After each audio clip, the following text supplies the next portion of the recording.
Nothing is impossible, असंभव कुछ भी नहीं है। ये शब्द नेपोलियन के साथ भले ही जुड़ गए हों, लेकिन नेपोलियन यही शब्द डिट्टो कॉपी कभी नहीं बोलेंगे। नेपोलियन दरअसल इससे मिलते जुलते दो अलग अलग वाक्य दो अलग अलग घटनाओं के दौरान बोले थे। उनमें से एक वाक्य था the word impossible is not in my dictionary, और दूसरा वाक्य था impossible is a word to be found only in the dictionary of fools. तो फिर आखिर मतलब कहने का तो वही था ना कि नेपोलियन के लिए कुछ भी इम्पॉसिबल नहीं था, और वह लगातार एक दो नहीं किंतु 84 छोटे बड़े युद्ध जीतने के बाद नेपोलियन को खुद को भी यही लगने लगा था कि उसके लिए कुछ भी असंभव नहीं है। लेकिन दोस्तों, सब कुछ पॉसिबल करने वाले नेपोलियन को भी अपने जीवन में इम्पॉसिबल शब्द का सामना करना पड़ा था। सन 1805 में ब्रिटेन के सामने हुए युद्ध में वो बुरी तरीके से पराजित हुए थे। इसके बाद सन 1812 में रशिया पर किया गया अटैक भी बहुत ही दयनीय परिस्थिति में फ्लॉप हो गया था, और इसके बाद सन 1815 में ब्रिटेन के साथ हुए युद्ध में फिर से उनको मुंह की खानी पड़ी थी, और नेपोलियन को हराकर ब्रिटिश सरकार ने उन्हें युद्ध कैदी बना दिया था। इसके बाद नेपोलियन ने अपना शेष जीवन साउथ अटलांटिक में महासागर में आए सेंट हेलेने टापू पर बिताया, और सन 1821 में नेपोलियन का देहांत हो गया। और सब कुछ पॉसिबल करने वाले मानने वाले नेपोलियन के ही दो वाक्य उनके खुद के जीवन में ही गलत साबित हुए। दोस्तों, आज हम हमारे आज के वीडियो में ऐसे ही कुछ बातों के बारे में चर्चा करने वाले हैं जो इंसानियत के लिए कभी भी पॉसिबल नहीं होने वाली है। तो ट्रेंडिंग फैक्ट्स में आपका स्वागत है। हमारे लिए कभी भी पॉसिबल न होने वाली चीजों में से सबसे पहली है ब्रह्मांड का विस्तार।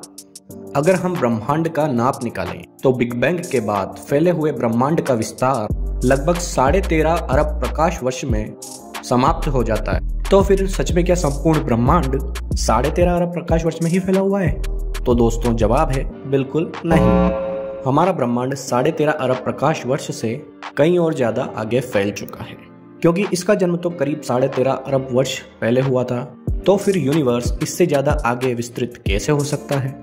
तो फ्रेंड्स, यहाँ पर ऐसा है कि जब हम 13.5 अरब वर्ष में फैले प्रकाश ब्रह्मांड की बात करते हैं तो फिर हम बिग बैंग के बाद फैले दृश्य ब्रह्मांड की ही बात कर रहे होते हैं। और इन 13.5 अरब प्रकाश वर्षों में जहाँ तक ब्रह्मांड का रॉ मटेरियल फैला हुआ है और जहाँ तक प्रकाश की गति से सफर करने वाले फोटोन के कण पहुंचे हैं, सिर्फ उस सीमा तक ही हम ब्रह्मांड के बारे में जानते हैं। लेकिन दोस्तों, बिग बैंग के बाद फैला ब्रह्मांड का संपूर्ण विस्तार तो करीब 93 बिलियन प्रकाश वर्ष है, लेकिन हम ब्रह्मांड के इस 93 अरब प्रकाश वर्ष को कभी देख नहीं पा सकते हैं, क्योंकि हम 13.5 अरब प्रकाश वर्ष दूर तक ही देख सकते हैं।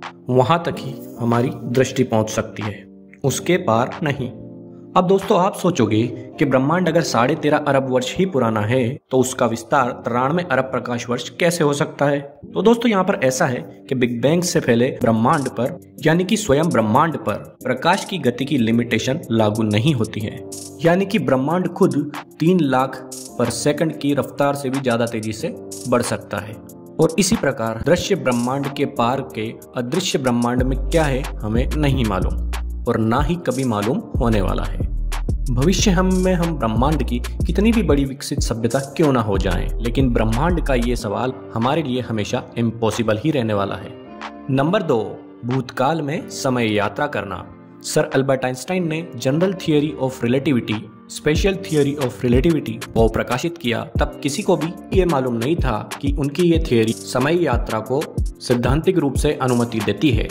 लेकिन सन 1939 में एल्बर्ट आइंस्टाइन के ही करीबी कर्ट गोडेल ने मैथमेटिकली कैलकुलेशन करके ये पूर्वानुमान कर दिया कि सर आइंस्टाइन की ये दोनों थियरी समय यात्रा की अनुमति देती है। टेक्नोलॉजिकल अभाव के कारण भले ही आज प्रयोग ना कर पा रहे हों, लेकिन अपार गति से चलने वाले किसी यंत्र में बैठे इंसान का भविष्य में जाना संभव हो सकता है। इनफैक्ट ऐसा हुआ भी है। सालों तक इंटरनेशनल स्पेस स्टेशन में रह चुके कुछ आकाश यात्री हमसे कुछ माइलो सेकंड्स का फासला भी बना चुके हैं, और ये फासला भविष्य का है। लेकिन भूतकाल में समय यात्रा करना संभव नहीं है। जी हाँ दोस्तों, यहाँ पर जो चीज इम्पॉसिबल है, time travel in the past. भूतकाल की समय यात्रा में सैद्धांतिक तौर पर सिर्फ वन होल की थियरी ही मान्यता देती है, पर वन होल के थियरी के मुताबिक भूतकाल में जाना सिर्फ सैद्धांतिक ही संभव हो सकता है, वास्तविकता में नहीं। और अगर एक बार मान भी लीजिए कि कोई इंसान भूतकाल में जाता भी है तो भी एक बहुत बड़ा विरोधाभास पैदा होता है जिसे कहते हैं ग्रैंडफादर पैराडॉक्स। मानो कि कोई इंसान भूतकाल में जाकर अपने पिताजी के जन्म से पहले ही अपने दादाजी की हत्या कर देता है तो उस व्यक्ति का खुद का जन्म ही खतरे में पड़ जाएगा। और इस परिस्थिति में खुद उस इंसान का क्या होगा, इसका जवाब किसी के भी पास नहीं है। और इस पैराडॉक्स के चलते भूतकाल में समय यात्रा कर पाना किसी के भी लिए संभव नहीं है। नंबर 3, प्रकाश की गति या उससे ज्यादा तेज गति से यात्रा करना। दोस्तों, हमारे ब्रह्मांड में प्रकाश की गति अब तक की सबसे तेज गति मानी जाती है। ब्रह्मांड का प्रूव हो चुका कोई भी कण या पदार्थ इस गति से ज्यादा तेजी से यात्रा नहीं कर सकता है। यहाँ दोस्तों याद रहे कि प्रकाश एक सेकंड में 2,99,792 किलोमीटर का फासला तय करता है और इस गति से प्रकाश कॉन्स्टेंटली एक साल में जितना अंतर तय करता है उसे महज एक प्रकाश वर्ष कहते हैं। किलोमीटर में कहूँ तो प्रकाश पूरे एक साल में 9,500 अरब किलोमीटर का अंतर कर लेता है। और प्रकाश के अलावा ब्रह्मांड की कोई भी भौतिकीय वस्तु इस स्पीड से नहीं भाग सकती है।